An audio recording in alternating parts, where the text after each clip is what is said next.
A minha esposa mora no exterior. A minha ex-esposa mora no exterior. Para dar entrada num processo de nulidade, ela precisa estar presente? Olha, não necessariamente, porque os tribunais da igreja, eles trabalham em colaboração. De tal modo que se a gente precisa ouvi-la, e naturalmente ela precisa ser comunicada, senão seria negar o direito de defesa a ela, isso geraria uma nulidade da sentença. Mas fazemos com que a comunicação chegue até ela, que ela possa dar o seu depoimento lá onde ela está, ou perante um tribunal, que é mais comum, um tribunal eclesiástico, ou faltando um tribunal eclesiástico, seria possível até designar até um padre, alguém da igreja, para fazer, que teria que tomar termo de tudo e enviar com tudo aquilo que a igreja faz. Presencialmente. Isso. Lá. Isso. E esta pessoa então cumpriria. É uma carta rogatória que a gente manda para que se cumpra aquele ato lá e envia para o tribunal. Testemunhas, a mesma coisa. Eu apenas queria tranquilizar de que isso é comum. Digamos que isso não seja um problema. Eu mesmo já vi muitas vezes casos assim, né? Então não é um problema. Tem prazo para se entrar com o processo? Isso pode acontecer, por exemplo, depois de 20 anos de separação? Ou melhor, de separação? Sim, 20 anos de separação. Pode. Pode, porque o processo para a pessoa tomar essa decisão ou ter o conhecimento da possibilidade é muito variado e às vezes a pessoa, por ela, na formação que ela tem, ela não vislumbra essa possibilidade. Não vislumbra. Eu digo, por exemplo, e às vezes se ouve falar, não entende. Então, às vezes é necessário muito tempo para a pessoa chegar a isso. Às vezes tem muito trauma, a pessoa sofre muito quando vai mexer na questão. Quando ela chega a entrar com esse pedido mesmo, é quase que uma libertação. Em geral, isso acontece porque ela conheceu alguém que deu a entrada, que disse, entre, é possível, não é uma coisa do outro mundo. Então, esse procedimento não está limitado, cada um tem o seu tempo. E a questão da compreensão também. Na minha família, uma vez, uma pessoa da minha família, quando eu comecei a trabalhar no tribunal, disse assim, é verdade que você trabalha nesse negócio de separar casais? Eu falei, não é separar casais, são casamentos que, na verdade, não valeram. Tentei explicar, mas a pessoa é uma pessoa que não tem muito estudo. E ela disse para mim, mas na Bíblia não está escrito que o que Deus uniu, o homem não pode separar. E eu não tive muito como convencer a pessoa na hora, nem fiquei tentando. Passado um tempo, esta mesma pessoa me falou, tem uma pessoa aqui que está precisando do tribunal, e será que você tem jeito de ajudar essa pessoa? A mesma pessoa da minha família. E eu fui ajudar essa pessoa, e ela tinha um caso de nulidade assim, mas muito fácil de provar. Eu dei as orientações para a pessoa e ela conseguiu a nulidade em pouco tempo. E o fato que ela já era casada no civil com a atual esposa já fazia 25 anos. E aconteceu que na mesma cerimônia em que ela celebrou os 25 anos de casamento no civil, ela se casou na igreja. E aquilo foi uma coisa bonita demais. Então essa pessoa da minha família, que não entendia ali, chegou para mim e falou, esse negócio que você faz é muito importante. E agora ela compreendeu. Mas ela compreendeu porque ela tocou isso com as mãos. Ela conheceu uma pessoa no conceito, isso aqui é absurdo. Mas ela conhecendo uma pessoa e a pessoa contando a história, até ela, mesmo sem conhecimento, mas com bom senso, falou, não, mas isso não é. Ela mesma se convenceu disso. Veja? Então, essas dificuldades de compreensão é que às vezes leva as pessoas a demorarem. Ou então a fragilidade, o trauma, a ferida aberta que tem filhos. A pessoa dizia, eu vou entrar dizendo que o casamento foi nulo, mas eu tenho 3 filhos. Mas não são os filhos que fazem o casamento, hein? O que faz o casamento é o pacto que 2 pessoas, um homem e uma mulher, livremente se dão e se recebem ali por toda a vida, como marido e mulher, dentro daquilo que nós entendemos por casamento, único e indissolúvel. Eles sabendo que é único e indissolúvel e eles prometendo isso. Sim. Na alegria, na tristeza, na saúde, na doença, aquilo ali que eles fazem, aquilo ali é propriamente o casamento é o momento em que um diz isso para o outro, não é? E então o que faz o casamento é isso. E tem mais. Isso que ele está dizendo, nós não dizemos que ele está mentindo. Nós acreditamos que é de verdade. Mas é possível que não seja. Uhum. É possível que aqui dentro ele não esteja querendo isso. Ele diz, eu quero, eu te recebo livremente. Mas na verdade ele está mentindo. Por 1000 razões. Se conseguir provar que ele estava mentindo, então ele não casou. A questão da prova é que é o problema. Mas a prova é muito mais do que provas materiais. Na igreja, a prova testemunhal. Uhum. Mas se as pessoas mentirem, olha, não é tão simples dizer que mente, que engana. As pessoas nem sabem o que a gente está querendo e, além do mais, pegar a mentira de uma pessoa é a coisa mais fácil do mundo. Vide a história de Susana, lá do livro de Daniel. Isso mesmo. Foi debaixo de uma figueira, debaixo de uma zinheira, separa os dois, um falou uma coisa, outra, inventaram a história direitinho, combinaram tudo direitinho, mas como disseram que era embaixo de uma árvore, é o Daniel, qual árvore? Mas separados. Uhum. E o povo viu que eles estavam inventando. E salvaram a Susana, que estava sendo acusada por 2 juízes injustos, né? Tá vendo? Então é rapidinho, né? Pra dar... Então falar a verdade vale a pena assim, não é que a prova testemunhal seja incapaz de provar, pelo contrário. Porque pega pessoas, como eu disse, aquele caso que eu falei, e eu tive uma intuição de que tinha alguma coisa errada naquele casamento, mas não vou falar ali. Mas eu tinha uma informação que ninguém tinha. Uhum. Só eu que estava celebrando que via aquilo. Ninguém do povo lá ouviu ela falar aquilo. Então, os pais, os irmãos, vai chegar lá um irmão que vai dizer, eu sempre fui contra, nunca falei para ela, mas é porque eu a respeitava, por exemplo, né? Então, é possível chegar, e aí são 3 juízes, para chegar a uma certeza moral. A certeza moral quer dizer o seguinte, diante de Deus, com isso aqui que eu tenho na mão, eu estou convencido, daí eu dou o meu voto pela nulidade. O outro também. Então é uma decisão em geral colegial. Depois tem a possibilidade de recurso, é claro, né? Isso também não é que a gente resolva tudo de uma vez. Mas a gente tem boas condições de chegar a essa certeza moral. Sim.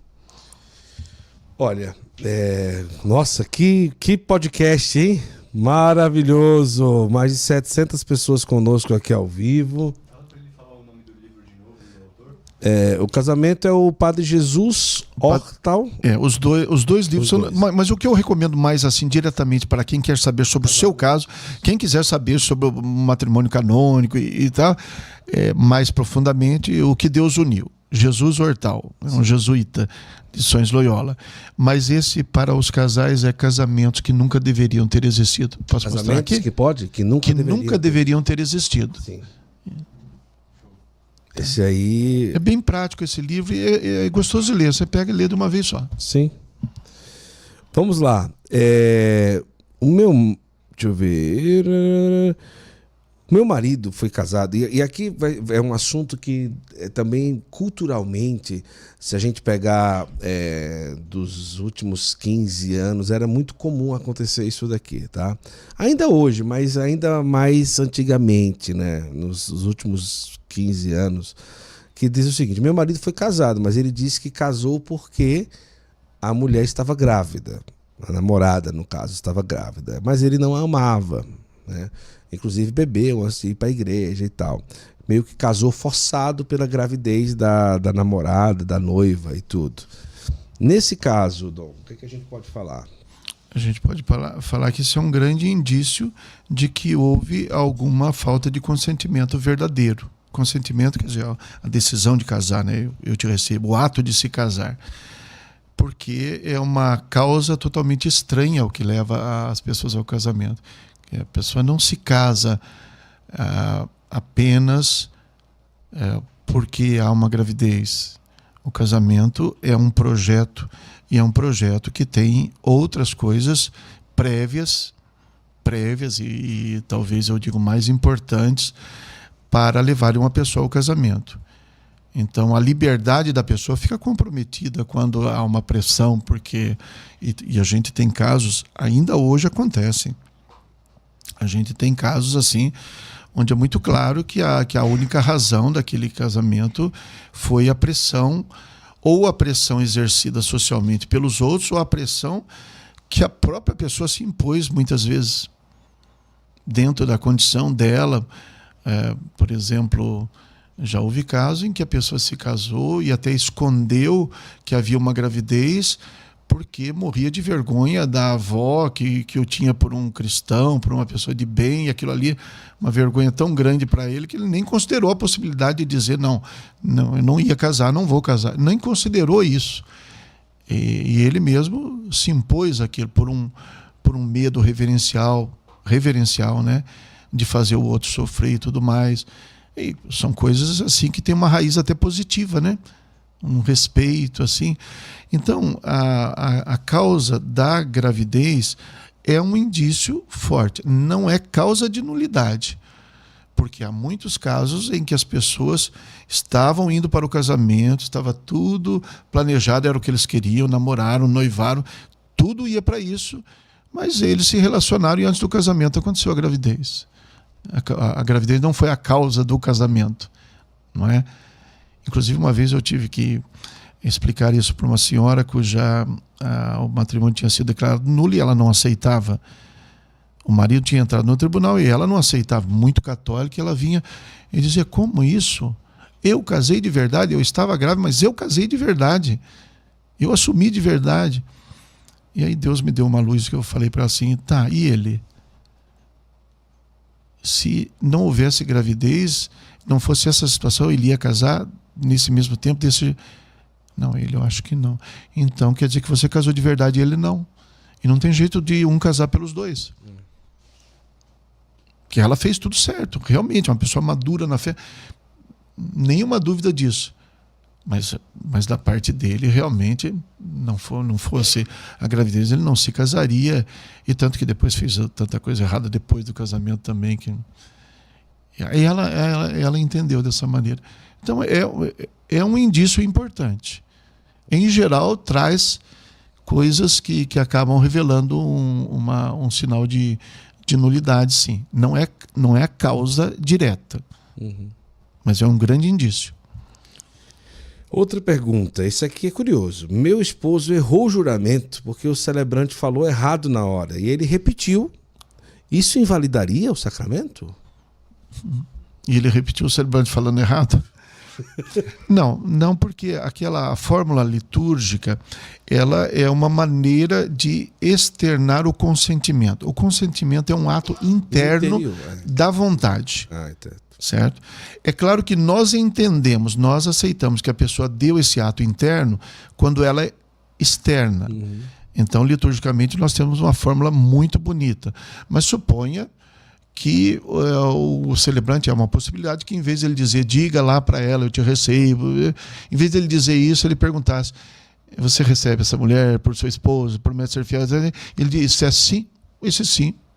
Foi a manifestação foi a manifestação do seu consentimento. Digamos que ele fosse, de repente, não conseguisse falar, por exemplo, né? Se ele fizesse assim, bom, isso aqui não é, né? Promete ser fiel, sim. Não. Então, não necessariamente. Se uma pessoa trouxesse isso para mim, iríamos analisar outras coisas, né? Mas não assim, para dizer que errou a palavra ali, porque o celebrante errou a palavra. Isso com os outros sacramentos até acontece. Tem a fórmula do batismo. A igreja fala que em vez de dizer eu te batizo, nós te batizamos, não, então não batizou. Quem batiza é o ministro, é um ministro só, a unidade de ministro. Um derrama água, o outro fala, não valeu. Tem que ter unidade de ministro. Então a igreja tem as suas coisas assim para os sacramentos. Tem o direito canônico que regula, né, desde o Concílio de Trento, regula os sacramentos do modo como devem ser, porque a igreja é quem é capaz de estabelecer os requisitos para a validade dos sacramentos. Agora, salvo aqueles que são de origem divina. Tem algumas coisas que a instituição divina, isso nem a igreja pode mudar. Pão e vinho é pão e vinho. Não é? Isso não pode. Outra coisa no lugar da água, não pode. Isso é de instituição divina. Mas, fora essas coisas, a forma litúrgica do casamento não se identifica com a forma canônica. A forma canônica pode ser diferente. Entendi. Agora, falando sobre validade de sacramento e falando sobre o matrimônio, nós temos hoje um fenômeno que é a realidade de denominações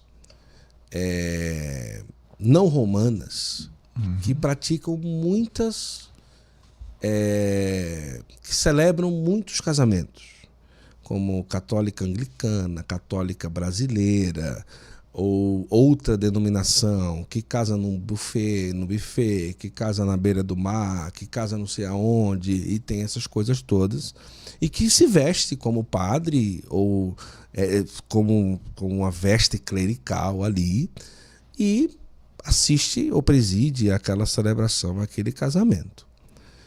Como que é essa realidade hoje? Porque isso acontece muito. Se a pessoa acha indício que casou desse modo, meio que sem saber que não seria um padre devidamente católico romano, o que é que essa pessoa tem que fazer agora, né? E se aquela pessoa escolhe o fato de que ela consentiu casar com o marido e com a esposa, ali foi um casamento válido, independente daquele ministro, aquela pessoa não ter um ministro ordenado padre ou diácono católico.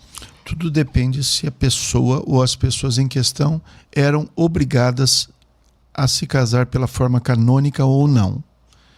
Quem que é obrigado a casar pela forma canônica? Os católicos. Certo. Então você é católico, você namora uma moça que não é católica, você tem a obrigação de casar na igreja católica. Aí se eu for da igreja dela e me casar na igreja dela, a igreja católica não reconhece esse casamento como válido. Por quê? Porque você, como católico, é obrigado a se casar na igreja católica. Mas a família dela não aceita vir aqui na igreja. Seria possível ir casar na igreja dela e a igreja aceitar a validade? Seria possível. Nesse caso, é possível você pedir uma dispensa da sua obrigação de casar na igreja católica em favor de uma outra forma pública. Se a igreja concede a você essa dispensa, ela assume aquele casamento lá como válido. Certo. Se você não fez isso, a igreja não reconhece aquele casamento.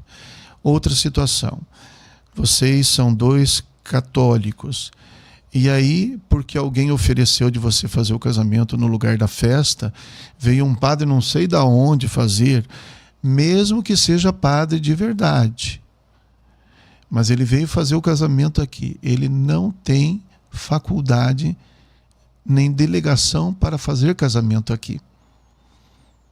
Porque neste caso aqui, essa atribuição é territorial. Quem que tem poder para fazer casamento aqui perto de mim? O pároco.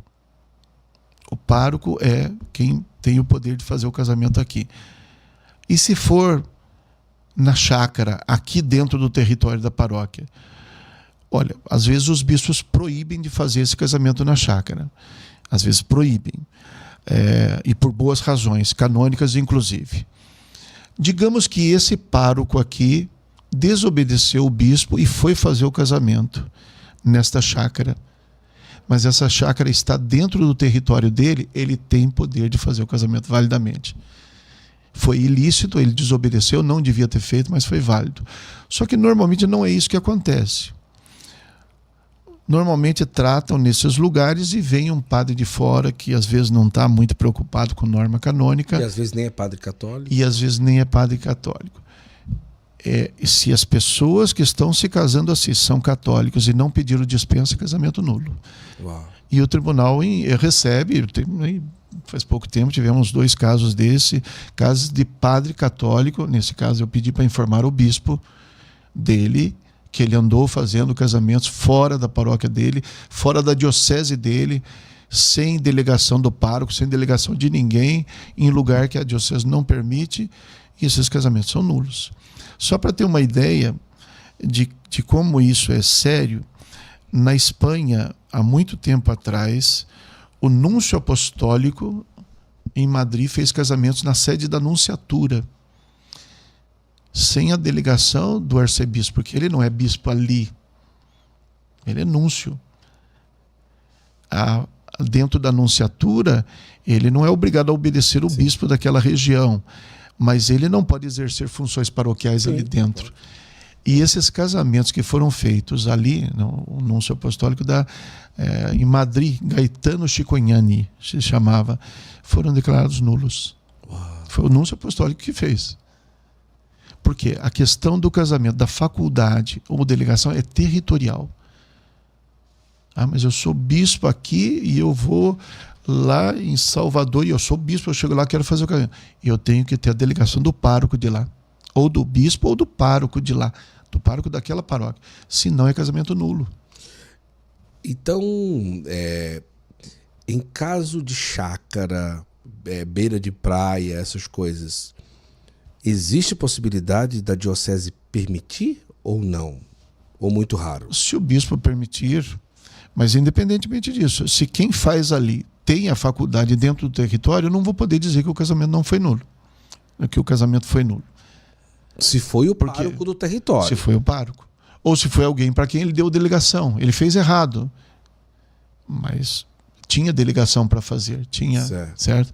É claro que o bispo deverá puni-lo. Se é proibido, o bispo vai ter que tomar alguma providência disso, né? Sim. Mas possível é, se o bispo autorizar.